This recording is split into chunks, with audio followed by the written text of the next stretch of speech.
Assalamu alaikum students. Today we are going to learn how to attempt reference to the context. जी हम आज learn करने जा रहे हैं रेफरेंस टू कॉन्टेक्स्ट और specially it has been made for the students of inter part 1 जिनका paper होने वाला है जी board of intermediate and secondary education से उनके लिए स्पेशली ये बनाया गया है जी लेक्चर। सो बी अटेंटिव जी। आज हम सीखने जा रहे हैं जी how to attempt the question on reference to the context. जी एक इम्पॉर्टेंट क्वेश्चन होता है, कंपल्सरी क्वेश्चन होता है जो क्वेश्चन नंबर 7 होता है आपके क्वेश्चन पेपर में, जिसमें एक पार्ट होता है आपका रेफरेंस टू द कॉन्टेक्स्ट, जिसमें आपको नॉर्मली इंटरमीडिएट पार्ट 1 में आपको उसमें पोइम्स में से एक स्टेंजा दिया जाता है जिसका आपने एक्सप्लेन करना होता है रेफरेंस टू द कॉन्टेक्स्ट के साथ। सो हम ये कह सकते हैं कि explain with reference to the context ये इसका क्वेश्चन होगा, जिसके टोटल मार्क्स होते हैं 5। तो ये आता है जी आपको पोइम्स में से, टोटल मार्क्स इसके 5 होते हैं, जिसमें कोई हार्ड एंड फास्ट रूल नहीं होता कि ये 5 मार्क्स की डिवीजन कैसे होती है। It varies from person to person, from examiner to examiner. तो ये एग्ज़ामिनर ने सेट किया होता है कि वो किस तरह से मार्किंग करेगा सब लोगों के तमाम स्टूडेंट्स की। तो उसमें इसकी डिवीजन कुछ इस तरह से हो सकती है कि रेफरेंस को 1 मार्क जो है वो ग्रांट किया जाता है और कॉन्टेक्स्ट के लिए या तो 1 नंबर रखा जाता है और कुछ एग्ज़ामिनर्स इसके 2 मार्क्स रख देते हैं। उसके बाद आ जाता है जी आपका थर्ड पार्ट जो एक्सप्लेनेशन है, और एक्सप्लेनेशन के आपके 3 मार्क्स भी हो सकते हैं और आपके 2 मार्क्स भी हो सकते हैं, यानी कि इसकी डिवीजन हो सकती है 1 for reference, 1 for context and 3 marks for explanation. और इस तरह से भी हो सकती है कि 1 for reference, 2 marks for context and 2 for explanation. इस तरह आपके टोटल जो है वो 5 मार्क्स हो जाते हैं। अच्छा, इसमें बहुत इंपॉर्टेंट चीज़ एक सीखने वाली ये है कि बहुत सारे स्टूडेंट्स को ये लगता है कि हमें इस पोइम का रेफरेंस तो नहीं पता है, हम इसका एक्सप्लेनेशन लिख देते हैं, यानी इसको एक्सप्लेन कर देते हैं, तो दैट इज़ इनफ। तो please don't do this practice, क्योंकि आपका जो पेपर में जो आपको मार्क्स मिलते हैं वो आपको फोकस किया जाता है एक्सप्लेनेशन के ऊपर। तो आपने एक्सप्लेनेशन ज़रूर लिखनी है और उसके साथ आपने रेफरेंस टू द कॉन्टेक्स्ट ज़रूर लिखना है, क्योंकि अदरवाइज़ आपके ये मार्क्स जो हैं वो कट जाएंगे और मोस्ट ऑफ़ द टाइम जो एग्ज़ामिनर है वो फिर एक्सप्लेनेशन को भी जो है वो कंसिडर नहीं करता। सो रेफरेंस जो है वो आपका बहुत इंपॉर्टेंट चीज़ है, इसलिए जब भी आप पोइम्स को पढ़ें तो आप उसको ज़रूर देख लें कि वो पोइम जो है उसका पोइट कौन है, उसका पोइम का टाइटल क्या है। बहुत सारे स्टूडेंट सिर्फ एक सोच रहे थे अच्छा ये टाइटल ही होगा, तो वो कुछ भी लिख देंगे तो कंसिडर हो जाएगा, ऐसा नहीं, आपके मार्क्स कट जाएंगे। तो ये कुछ क्वेश्चन ऐसे होते हैं कि जिसमें आपको मार्क्स बहुत इजीली मिल जाते हैं, तो this is one of those questions. तो इसमें आपको बहुत अच्छे से मिल जाता है अगर आपने अपना थॉरली जो है वो टेक्स्ट को स्टडी किया हुआ है along with the titles of the poem and their poets. जी अब इसको हम देखते हैं कि हमने इसको अटैम्प्ट कैसे करना है। जी रेफरेंस द कॉन्टेक्स्ट में आ जाते हैं। तो जी आपने यहाँ पर आपके देख लीजिए कि हेडिंग है हमारी रेफरेंस की। तो रेफरेंस में हमने यहाँ पर पोइम के स्पेलिंग गलत हो गए। रेफरेंस में आपने सबसे पहले लिखना है पोइम।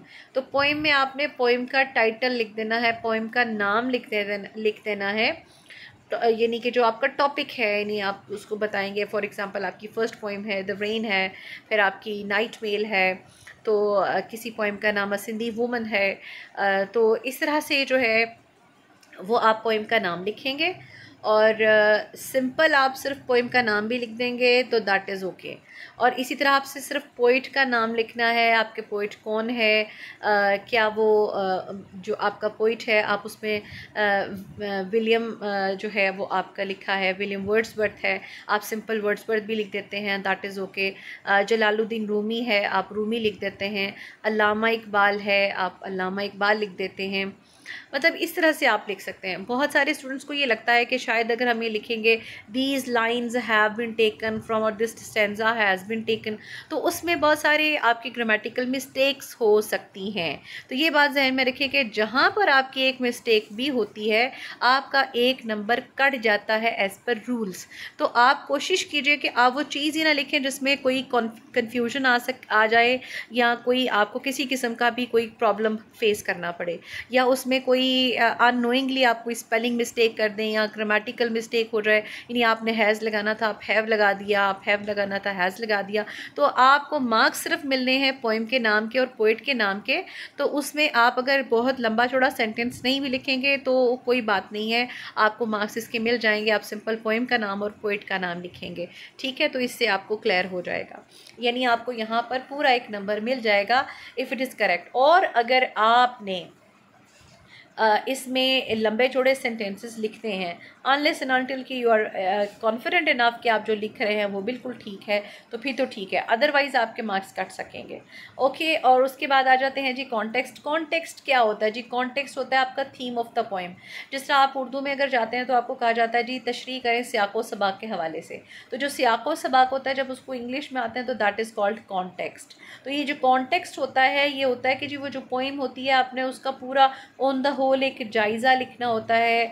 आप इसको पोइम की समरी भी कह सकते हैं, आप उसको ऑन द होल उसकी क्रिटिकल एनालिसिस भी कह सकते हैं, और इन शॉर्ट आप इसको थीम ऑफ द पोइम कहेंगे।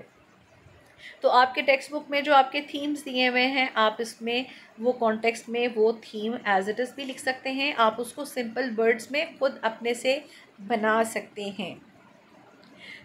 कॉन्टेक्स्ट के बाद आपने ये देना है जी इसका हेडिंग देनी है राइम स्कीम की। राइम स्कीम में क्या होगा जी? Rhyme scheme of given stanza देंगे। कुछ पोइम्स होती हैं जिसमें एक वो जो थ्रू आउट द पोइम वो सेम राइम स्कीम चल रही होती है, तो आप उसमें वो लिख सकते हैं कि जी ये पोइम की ये राइम स्कीम है। अदरवाइज़ आप सिर्फ जो गिवन स्टेंजा है आप उसकी राइम स्कीम लिखेंगे, और वो हमेशा आप ए से स्टार्ट करेंगे, जैसा कि मैंने आपको पोइम्स के लेक्चर्स में भी बताया हुआ है कि आप उसको हमेशा ए से स्टार्ट करेंगे। आपका अगर वो स्टेंजा आपका पोइम का लास्ट से भी आ जाए तो ठीक है। अब अगर उसकी राइम स्कीम ही कोई नहीं है तो क्या करेंगे? उसमें हम फ्री वर्ड्स लिख देंगे। अभी इसके हम आगे जाकर एग्जांपल भी देने जा रहे हैं जी। उसके बाद है जी एक्सप्लेनेशन। तो एक्सप्लेनेशन में क्या करेंगे? जो आपका गिवन स्टेंजा है यानी गिवन लाइंस जो है आपकी पोइम की, आप सिर्फ उसकी क्रिटिकल एनालिसिस लिखेंगे उस एक्सप्लेनेशन में, ठीक है जी। तो this is all about your referring the context. अभी इसके हम एग्जांपल की तरफ जाने जा रहे हैं जी। अब एग्जांपल क्या है? ये मैंने 2 लाइन्स लिए हैं। आपकी जो पोइम है बिल्कुल एंड पर आपको मिलेगी love and essence of all religions. तो इसका जो सबसे लास्ट वाली 2 लाइन्स हैं जी, through love the dead rise to life, through love the king becomes the slave. ठीक है जी, ये हमने 2 लाइन्स लिए हैं। अब इसको हम कैसे डील करते हैं, कैसे इसका हम रेफर द कॉन्टेक्स्ट का क्वेश्चन अटेम्प्ट करते हैं, वो अब हमने देख लेना है जी। पोइम है जी, इसमें हमने कुछ लंबा चौड़ा नहीं लिखा, हमने सिंपल पोइम का नाम लिख दिया है जी। रेफरेंस में पोइम का नाम हमने लिखा है love and essence of all religions. अच्छा, इसमें आपने जहन में रखना होता है कि फर्स्ट लेटर तो हमेशा आपका कैपिटल होता है, उसके अलावा जो मेन चीज़ें होती हैं आप उनके भी लेटर कैपिटल लिखते हैं जब आप उसके टॉपिक या टाइटल की बात कर रहे होते हैं, ठीक है जी। तो ये हमने लिख दिया love and essence of all religions. और अगर आप इसमें कैपिटल नहीं भी लिखते, आगे जाके शुरू का कैपिटल लेटर लिख देते हैं तो एग्जामिनर हैज़ नो प्रॉब्लम, वो आपको मार्क्स फिर भी दे देगा। लेकिन ये मैंने आपको सिर्फ एक चीज़ बताई है कि जैसे आपकी बुक्स में लिखा होता है आपने बिल्कुल उसी तरह से पोइम का जो टाइटल है, स्टोरी का टाइटल, जैसे भी आप जब भी लिखें तो उसी तरह से लिखना होता है। उसके बाद है जी पोइट। पोइट हमने लिख दिया जलालुद्दीन रूमी, और हम इसने स्लैश लिखा रूमी। हम खाली रूमी भी लिख सकते हैं, हम जलालुद्दीन रूमी भी लिख सकते हैं, ठीक है जी। ये हमने इसका पोइट का नाम लिया। देख लिया आपने, हमने इसमें कोई लंबे चौड़े सेंटेंसेस नहीं लिखे, लेकिन इसमें हमें 1 नंबर मिल गया है। तो अब ब्रैकेट में ये आपके लिए लिखा है ट्रांसलेटेड बाय डॉक्टर निकलसन। अब ये आपके लिए ऑप्शनल है, आप इसको लिख दें तो दैट इज़ ओके, नहीं लिखते तो फिर भी कोई बात नहीं है, एग्जामिनर आपको मार्क्स दे देगा, क्योंकि मेनली जो ओरिजिनली है this poem belongs to Rumi. उसके बाद आ जाते हैं जी कॉन्टेक्स्ट। कॉन्टेक्स्ट में आपको पता है कि हमने थीम ऑफ द पोइम लिखना है। अब थीम ऑफ द पोइम की तरफ आ जाएं। अब हमने जो आपके, अगर आप अपने टेक्स्ट बुक में जाते हैं तो ये उसमें नहीं लिखा हुआ, अगर आप किसी हैंडबुक में जाते हैं तो ये कॉन्टेक्स्ट उसमें नहीं लिखा हुआ। ये कॉन्टेक्स्ट हमने खुद से बनाया है, एक ईजी कॉन्टेक्स्ट है जिसमें आपने पोइम को जो आपने कॉम्प्रीहेंड किया है आपने इसमें वो कॉन्टेक्स्ट लिख देना है। वो क्या है जी? This is a philosophical poem. अच्छा, अब आपने ये ध्यान में रखना है कि कोई पोइम्स जो होती हैं वो अगर उसमें बहुत ज़्यादा फ़लसफ़ा, ये तो आपको बहुत अच्छे से पता चलता है, आप अच्छे से इन चीज़ों को रिकग्नाइज़ कर सकते हैं, बल्कि आप अपने फ्रेंड्स को भी कहते हैं ना अक्सर कि ज़्यादा फ़लसफ़ा मत झाड़ो। तो जो भी बात आपकी ऐसी कॉम्प्लिकेटेड सी होती है, बस समझ लीजिए कि आपने उसको फ़िलोसॉफिकल बता देना है। कुछ पोइम्स होती हैं जिसमें आपको सिम्बलिज़म मिलता है, अलामती तौर पर बातें की जा रही होती हैं, तो आप उसमें लिख देंगे सिम्बॉलिक पोइम है, ठीक है। तो फ़िलोसॉफिकल पोइम मोर और द लेस आपकी तमाम पोइम्स जो होती हैं फ़िलोसॉफिकल होती हैं। तो आप सिंपल एक सेंटेंस आपका बन जाता है कि this is a philosophical poem. अच्छा, अब ये फ़िलोसॉफिकल पोइम जो है आपका जो पोइट है, अगर उसका ज़िक्र बनता है आप लिख दीजिए, तो आप ये इसमें लिख देते हैं, अगर आप तो एक सेंटेंस आपका एक बड़ा हो जाता है, this is a philosophical poem written by a well known. अब इसमें मैंने बहुत ईजी सी लैंग्वेज यूज़ की है, वेल नोन, ठीक है। वेल नोन, अगर आप वेल नोन नहीं लिखते, नहीं ये एडजेक्टिव यूज़ नहीं करते, तो सिंपल भी आप लिख सकते हैं written by a Sufi scholar Jalaluddin Rumi. और अगर आप ये भी सब नहीं लिखते तो आप सिंपल ये भी लिख सकते हैं रिटन बाय जलालुद्दीन रूमी। अगर आप इतना भी नहीं लिखना चाहते तो आप इतना भी लिख दें, this is a philosophical point, that is all, ठीक है, वो भी ठीक हो जाएगा। उसके बाद आ जाते हैं जी आप एज द टाइटल सजेस्ट। अभी जैसे पोइम का टाइटल है जी love and essence of all religions, तो आप ये देखें आपके कॉन्टेक्स्ट में जो आपके टेक्स्ट बुक के थीम में लिखा हुआ है, तो ये सारी बातें की कि जो रिलीजन, जितने भी रिलीजन्स हैं वो सारे के सारे प्रैक्टिस करते हैं और वो प्रीच करते हैं लव को, ये हम सबको पता है। तो ये एक यूनिवर्सल ट्रूथ है। तो हमने कहा as the title suggest the theme of the poem is power of love, ठीक है। ये इसमें पूरी पोएम में पावर ऑफ लव की बात हो रही है। उसके बाद जी फुल स्टॉप है। The poet wants to say that love is universal theme of all religions, ठीक है। यानी एसेंस का मतलब यानी उनकी रूह है ना जी, तो हमने ये बात कर दी, रूह है, थीम है, सेम चीज़ होती है। तो हमने उसको इस तरह से वो उसको एक्सप्रेस कर दिया that love is universal theme of all religions, ठीक है जी।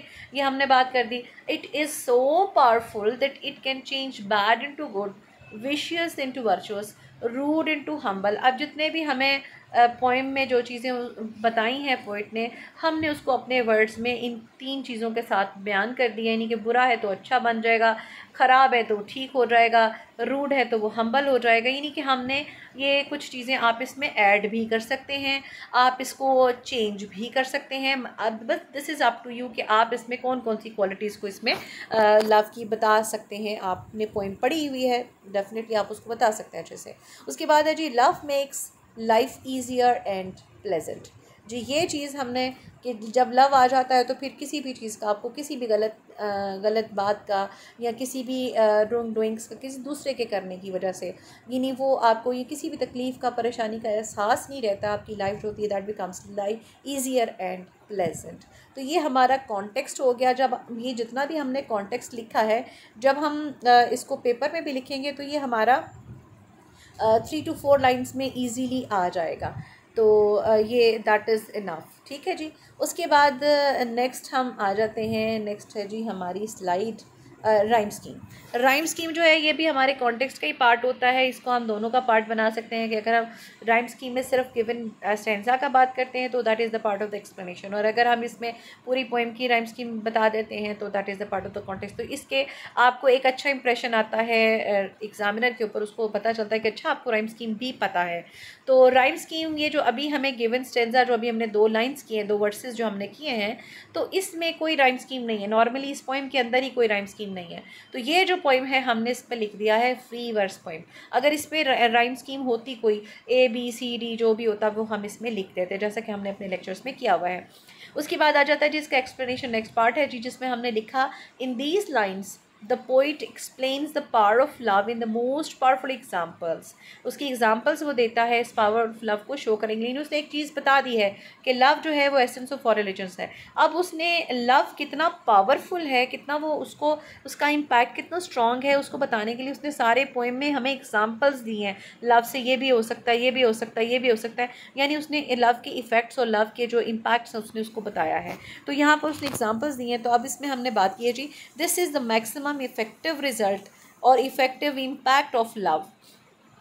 जो उसने एग्जांपल्स जो हमें जो दी है ना, जिस टेंजा जो हमें दिया गया है उसमें जो बात की गई है द मैक्सिमम इफेक्टिव रिजल्ट जो है ना लव का, उसमें उसकी बात हो रही है। क्योंकि नॉर्मली जब आप बात शुरू करते हैं छोटी चीज़ से और बताते बताते अच्छा और ये भी होता है, तो ठीक है ना।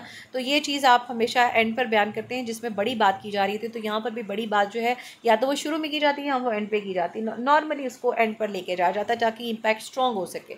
अच्छा जी, उसके बाद है जी, love can rise the dead to life means that one who gives his life for the sake of love, यानी इतना भी काफ़ी होता है, लेकिन अगर आप उसको आगे ऐड करना चाहें तो आप उसमें of Allah of noble cause, यानी कि अल्लाह के लिए जान दी तो तब भी आप मींस के डेड राइज टू लाइफ, और अगर आप नोबल कॉज के लिए अपने मुल्क के लिए भी जान देते हैं या आप किसी अच्छे काम के लिए अपनी जान देते हैं तो फिर भी आप you are the dead who can rise to life, तो फिर बन जाते हैं जी। Will remain alive in the hearts, hearts के स्पेलिंग में कुछ करेक्शन होने वाली रह गई जी, hearts and the memories of people.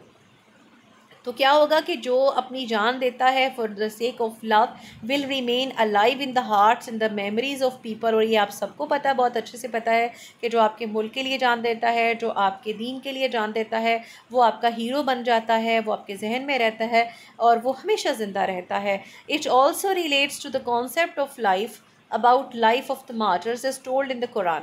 और ये भी आपको पता है कुरान पाक में भी बताया गया जो शहीद है उनको मुर्दा मत को, वो ज़िंदा हैं। तो ये समझ लीजिए कि यहाँ पर आपका राइटर जो है वो पोइट जो है वो उसको रिलेट कर रहा है the Quranic concept, Islamic concept के साथ जो इस्लाम ने हमें कॉन्सेप्ट दिया है। नेक्स्ट है जी, the king can also become a humble servant of mankind. और मैन काइंड कौन है जी? क्रीचर्स ऑफ अल्लाह, यानी कि वो अल्लाह की जो मखलूक है उसका हम्बल सर्वेंट बन जाता है, यानी कि वो उसके अंदर जो एक किंग वाला जो एक रूडनेस है या एक उसके साथ जुड़ा होता अथॉरिटेटिव स्टाइल वो नहीं रहता, बल्कि वो हम्बल बन जाता है, वो लोगों को सर्व करना चाहता है, लोगों पर रूल नहीं करना चाहता। और यही एक एक्सलेंट क्वालिटी होती है एक रूलर की, कि वो रूलर होते हुए वो रूल ना करे बल्कि लोगों के दिलों पर रूल करे और वैसे वो लोगों को सर्व करे जी। He becomes an obedient servant of Allah if his heart is filled with true love. और यहाँ पर पोइट हमें यही बताना चाहता है that he becomes an obedient servant of Allah. तो यहाँ पर जो सर्वेंट की बात है ना वो यही है कि वो अल्लाह का सर्वेंट यानी कि अल्लाह का बंदा बन जाता है। जब उसको इंग्लिश में लेकर आते हैं तो अल्लाह का जो बंदा है यानी अल्लाह का जो महबूब बंदा है तो वो उसको हम सर्वेंट के तौर पर ही ट्रांसलेट करते हैं। तो एन ओबीडियंट सर्वेंट ऑफ अल्लाह यानी कि अल्लाह का सही बंदा बन जाता है, सही मानों में उसका बंदा बन जाता है इन ट्रू सेंस।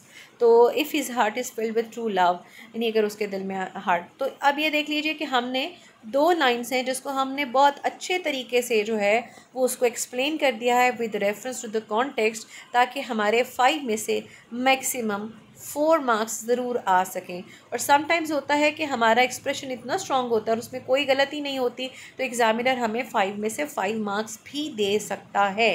ठीक है, ये आपने जहन में रखना है।